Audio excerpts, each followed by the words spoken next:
तो फाइनली हमारा Daredevil action में वापस आ ही गया और डेयरडेविल का आखिरकार म्यूज से सामना हो ही गया। इतना ही नहीं, हमें हमारा पुराना नेटफ्लिक्स वाला किंगपिन भी इस एपिसोड में देखने मिला और मेजरली हमें यंग एवेंजर्स का टीज भी देखने मिला। तो एपिसोड 5 की स्टार्टिंग में मैट बैंक में गया होता है अपने मर्डॉक और मैकडफी लॉ फर्म के लिए लोन अप्लाई करने के लिए, जहां मैट की मुलाकात होती है यूसुफ खान से, यानी कि हमारी मिस मार्वल के फादर से। थोड़ी सी बात होने के बाद हमें ये पता लगता है कि मिस मार्वल एक कमाला खान गई है कैलिफोर्निया अपने नए यंग दोस्तों से मिलने, जो कि क्लियरली हिंट था यंग एवेंजर्स का। तो हाँ, अब ये ऑफिशियली कंफर्म है कि हमें यंग एवेंजर्स पर एक प्रोजेक्ट देखने जरूर मिलेगा। और फिर यूसुफ मैट को उसके टेबल पर पड़ी टॉफी ऑफर करता है, लेकिन मैट वो नहीं लेता।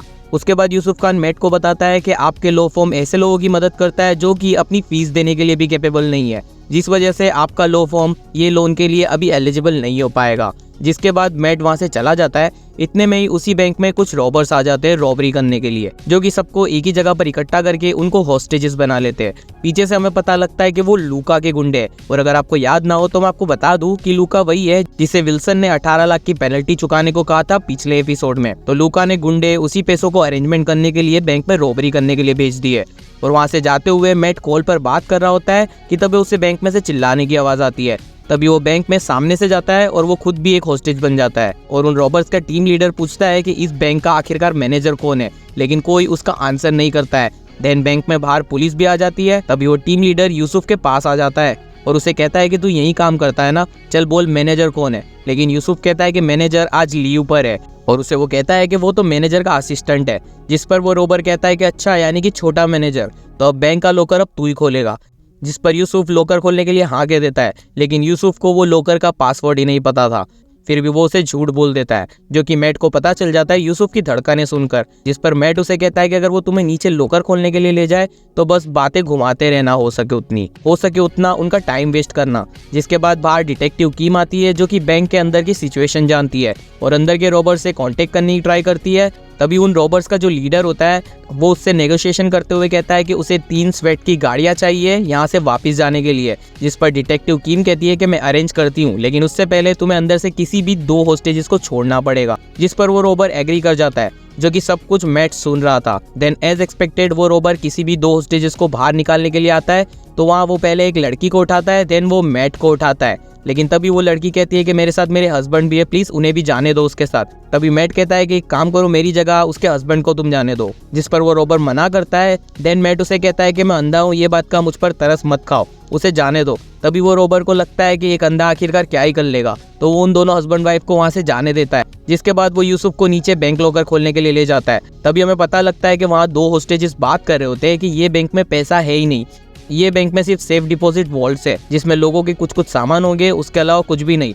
होकर भी सबसे ज्यादा कीमती चीज मेरी हॉकी, जिस पर फेमस हॉकी प्लेयर की सिग्नेचर है, वही होगी। इसके बाद मैट वहां पर पास खड़े रॉबर से कहता है कि उसे वॉशरूम जाना है, तो वो उसे वॉशरूम ले जाता है। नीचे यूसुफ उस रॉबर का टाइम वेस्ट करने की कोशिश करता है, जहाँ वो उसे ज्ञान देने लगता है कि लॉकर सन 1988 में बनाया गया था, वो पूरा स्टील से बनाया गया, एटेक्स्ट्रा।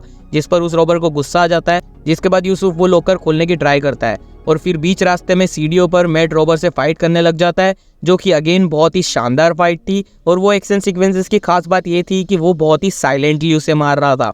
फिर जैसे तैसे उसे कंट्रोल करके वो नीचे लॉकर के पास पहुंचता है और यूसुफ के पास वाले रॉबर को मार करके बेहोश कर देता है। जिसके बाद मैट उस लॉकर को खोलने लग जाता है, ये कहकर कि उन रॉबर्स को जो भी चाहिए उन्हें हमें थोड़ी देर के लिए भी देना होगा, ताकि उन्हें ये लगे कि सब कुछ उनके कंट्रोल में है। और फिर मैट अपने शार्प सेंसेस का यूज करके उस लॉकर को खोलने लग जाता है। देन यूसुफ उसे समझाता है कि यहाँ के किसी भी लॉकर को खोलने के लिए 2 की लगेंगी, जिसमें से एक बैंक यानी कि मेरे पास है और दूसरी जो कि कस्टमर के पास होती है। तभी मैट उस रॉबर की तलाशी करता है तो उसकी जेब से एक की मिलती है, जिस पर सिर्फ 4 नंबर लिखा होता है। तो वो यूसुफ को उस लॉकर को ढूंढने को कहता है और बातों बातों में उन्हें वो लॉकर मिल भी जाता है, जिसमें एक प्रीशियस डायमंड होता है।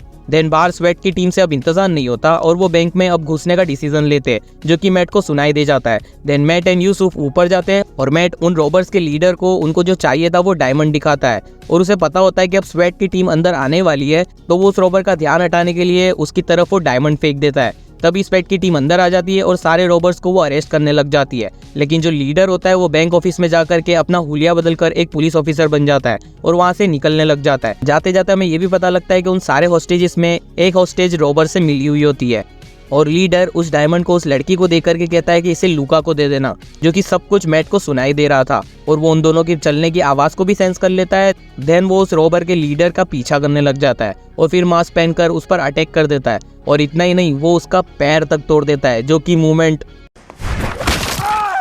दूसरी लड़की होती है, वो जब चेक करती है तो उसके पास डायमंड नहीं बल्कि यूसुफ के टेबल पर जो पड़ी हुई टॉफी होती है वो निकलती है, जिससे क्लियरली हमें पता लगता है कि वो रॉबर्स का जो लीडर था वो भी लूका को धोखा ही देने वाला था और वो डायमंड लेकर के फरार होने वाला था। देन मैट वापस बैंक जाता है और यूसुफ से थोड़ी बहुत बातें करके उसके टेबल से टॉफी लेकर जाता है। देन यूसुफ को मैट के जाने के बाद उसी टॉफी के बाउल से वो डायमंड भी मिलता है और एपिसोड 5 का एंड होता है। देन स्टार्ट होता है एपिसोड 6, जो कि अब तक का सबसे इंटरेस्टिंग एपिसोड होने वाला है।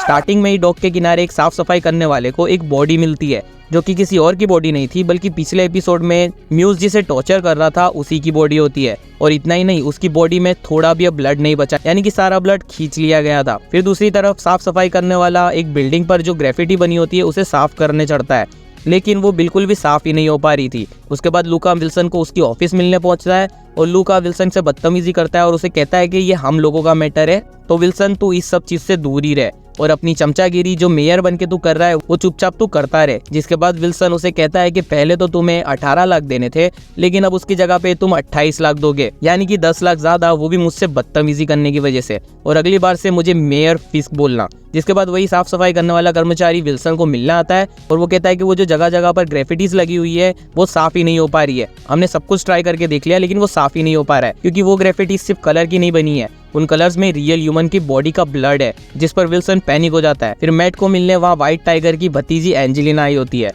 और वो उसे कहती है कि हेक्टर अंकल किसी बहुत बड़े मिशन पे थे जहाँ पर सिटी से बहुत लोग गायब हो रहे हैं, कुछ तो गड़बड़ है। जिस पर मैट उसे कहता है कि वो उसका काम नहीं है, वो ये बात पुलिस से जाकर करे। जिस पर एंजेलिना उसे कहती है कि वही पुलिस जिन्होंने मेरे हेक्टर अंकल को मार दिया, अब उसे किसी पर भी भरोसा नहीं रहा है, इसलिए वो अब मैट के पास आई है और अगर मैट उसका साथ नहीं देता है तो वो खुद उस मिशन को कंप्लीट करेगी, वो भी सिर्फ हेक्टर अंकल के लिए। जिसके बाद विल्सन कमिश्नर को ऑफिस बुलाता है। कमिश्नर के थ्रू से पता लगता है कि टोटल 60 लोगों के खून से 12 ग्रेफिटीज बनाई गई है। तो विल्सन उन्हें कहता है कि ये बात अभी बाहर नहीं जानी चाहिए, हो सके उतना जल्दी म्यूज को ढूंढो। जिसके बाद 2 लड़कियां म्यूज को मिलने जाती है और वो उसके साथ सेल्फी लेने को कहती है और एज एक्सपेक्टेड दोनों ही मारी जाती है। जिसके बाद विल्सन एक सिटी के रईसों की पार्टी में जाता है और उन्हें उसे फाइनेंशियली हेल्प करे उसकी डिमांड करता है अपने डॉग क्लीनिंग प्रोजेक्ट को लेकर के, लेकिन कोई भी उसकी हेल्प नहीं करता है। दूसरी तरफ मैट को ऑफिसर चेरी आकर के म्यूज के बारे में बताता है कि कैसे 60 लोगों के खून से उसने पेंटिंग बनाई है। तभी मैट समझ जाता है कि हेक्टर जिस मिशन पर काम कर रहा था जिसमें जो लोग गायब हो रहे थे वो इसी से जुड़ा हुआ है। देन विल्सन को उसके असिस्टेंट आकर के बताते हैं कि एक जरूरी चीज है जो कि आपको देखनी चाहिए।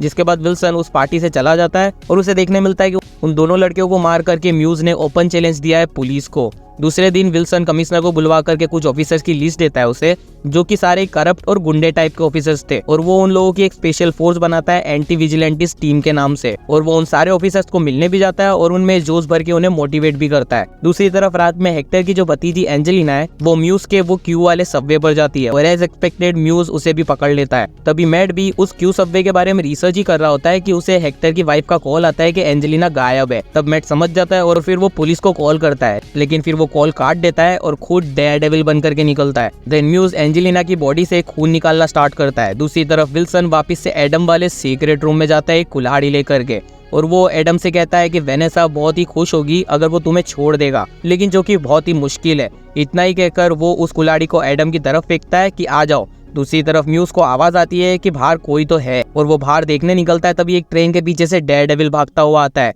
और वो उस पर सीधा अटैक कर देता है, और वहाँ अगेन हमें एक बहुत ही प्यारी सी फाइट देखने मिलती है दोनों के बीच। दूसरी तरफ एडम भी उस कुल्हाड़ी को उठा करके विल्सन पर अटैक करने जाता है, लेकिन विल्सन पुराने नेटफ्लिक्स वाले अपने ओरा में आकर के फाइट करना स्टार्ट करता है, जो कि बहुत ही ज्यादा देखने में इंटरेस्टिंग लग रही थी। दूसरी तरफ मैट को इतना गुस्सा आता है कि वो म्यूज का गला घोटने लगता है, लेकिन उसे अगेन फोगी की तरह एंजेलिना की भी हार्ट बीट सुनाई देती है, तो वो म्यूज को छोड़ देता है और एंजेलिना की चेस्ट पर मारकर उसे उठाने की कोशिश करता है, जिसके बाद एंजेलिना जैसे तैसे बच जाती है। देन विल्सन वापस से एडम को उसी जेल में डाल देता है। दूसरी तरफ म्यूज वहां से भाग गया होता है। ऐसे ही अब दोनों ही हमारे मेन जो दिग्गज कैरेक्टर्स है उनका कमबैक आखिर हो ही गया।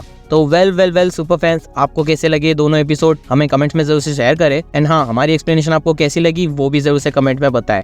और आगे के ऐसे एपिसोड्स को देखने के लिए चैनल को सब्सक्राइब करके उसके राइट साइड वाले बेल आइकन को आप ऑल पर सेट कर दीजिए, जिससे होगा ये कि आप आगे आने वाले एपिसोड्स को मिस नहीं कर पाओगे। बाकी तो अगर इससे पहले के एपिसोड्स की एक्सप्लेनेशन आपको देखनी हो तो राइट साइड वाले प्लेलिस्ट पर क्लिक कर देना। एंड हाँ, अगर red Hulk versus green Hulk में कौन ज्यादा पावरफुल है वो जानना हो तो लेफ्ट वाले वीडियो पर क्लिक करके आप जरूर से जा सकते हो। बाकी तो मैं मिलता हूँ आपको किसी ऐसे अमेजिंग वीडियो में, लेकिन तब तक के लिए सुपर फैंस, लव यू 3000।